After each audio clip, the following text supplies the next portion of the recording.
They fined me $475 for casting a line into my own backyard pond.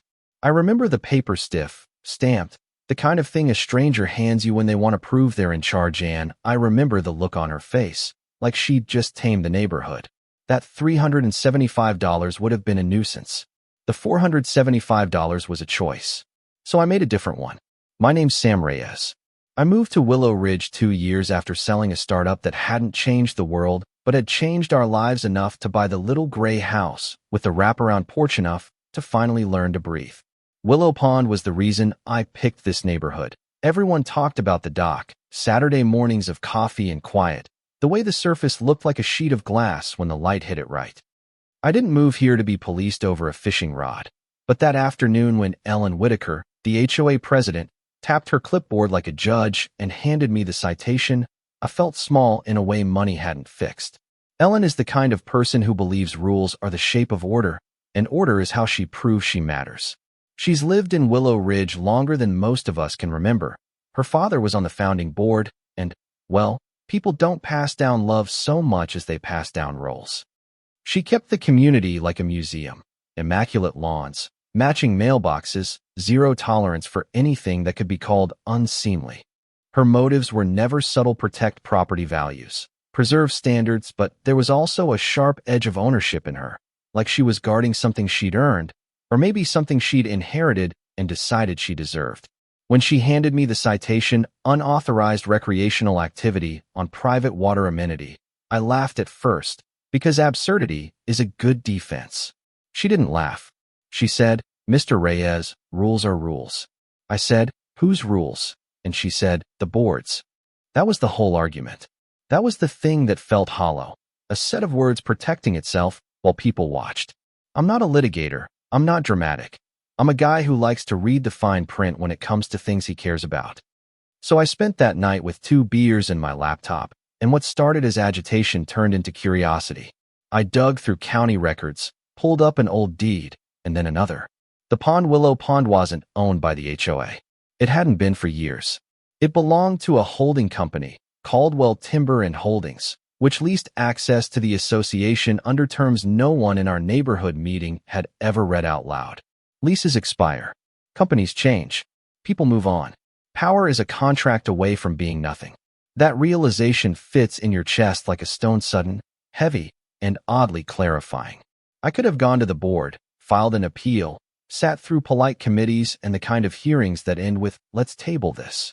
Instead, I called an old friend, Mara, who still practices real estate law because she likes arguing with people who deserve it, and I asked, if I wanted to buy a pond, could I?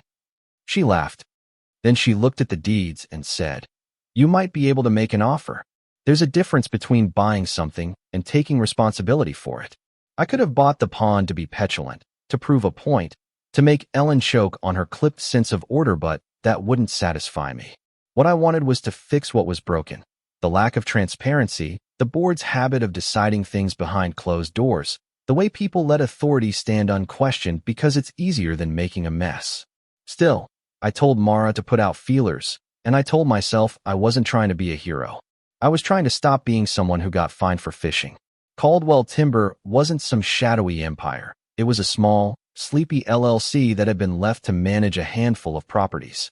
They were tired and disinterested, which usually means cheap. 2 weeks and a couple of phone calls later, I found myself in an attorney's office with an offer on the table and a title search printed in black and white. The price was reasonable. The willingness was even more reasonable. Why worry about a pond when you can collect rent from a bunch of homeowners who pay for neat lawns and the illusion of order? The day I signed, there was no parade. There were, however, a few awkward stares from people who thought I was eccentric and a small, private sense of satisfaction that I'd done something quietly decisive instead of loud and petty. I had a deed. The pond was mine. That sentence sits funny when you say it out loud, the pond is mine. But legally, practically, it was true. Ownership changes the conversation. I told a couple neighbors because secrecy on something this small feels silly. Word moved slow and then fast, like wine down the lane. Ellen heard third hand, and then first, the way those who cling to control often do. She came to my porch with her clipboard and a smile that meant trouble. "Sam," she said, I think you'll find the board has concerns. I said, Ellen, I found the deed.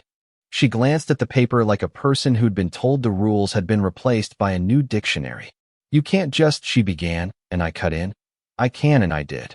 Now, let's talk about what's best for Willow Ridge. What followed was the kind of conversation you want to write down because it felt like a movie and a court transcript and a small-town argument all in one. She accused me of grandstanding. I accused her of hiding decisions. She accused me of destabilizing the community. I accused her of making decisions that benefited a tiny circle while the rest of us were kept in the dark. Her voice tightened. We have standards, and mine softened. We have people. That line landed somewhere between pity and truth for both of us. Ellen's motive was clearer than she let on: power and legacy. She feared that losing control of who used the pond would enable chaos, and what she called chaos was, in her view, anything outside the tidy order she maintained. But there was also a human history. The HOA wasn't just a mechanism to her. It was identity, the way some people collect stamps and find purpose in patterns. Understanding motive doesn't excuse the behavior. It just explains why the fight mattered. I didn't want to humiliate Ellen. I wanted structural change. I called a neighborhood meeting and I said, plainly, I own the pond. I didn't buy it to punish anyone. I bought it because the way decisions were made here was unfair and accountable. I'm proposing we create a community trust to manage the pond, with elected trustees, clear access rules, and an appeals process. Everyone gets a vote. No more secret leases. There was a long silence, the kind where people choose sides in their heads quietly. Then the room filled with voices, some angry, some relieved, some scared about change, but mostly, unexpectedly, curious. Negotiation is the art of small humiliations and larger concessions. I wanted a structure that could survive personalities.